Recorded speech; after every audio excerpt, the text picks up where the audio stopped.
কিরে আবিল, কি অবস্থা তোর? আলহামদুলিল্লাহ বন্ধু, ভালো। তোর কি অবস্থা? আলহামদুলিল্লাহ, আমিও ভালো। তুই না বিদেশ গেছিলি? তো এখানে কি করস? আলি কবে?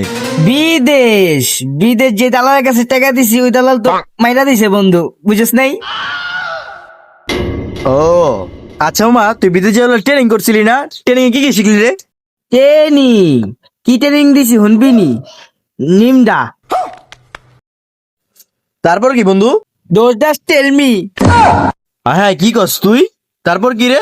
তারপর কি শুনবি? লোহা কয়ে আনতাবুস। আচ্ছা মামা, এটা বাংলা মানে কি রে? এটার মানে হলো নিমডা, আমি অন্ধ। দোজ ডাস টেল মি, আমার কেহ নেই। লোহা কয়ে আনতাবুস, আল্লাহ রাস্তা আমার কিছু দে, আমার কিছু নাই। লোহা কয়ে আনতাবুস, আমার কিছু দে। হ্যাঁ ফকিন্নি, উল্টা পুল্টা কি বুঝে?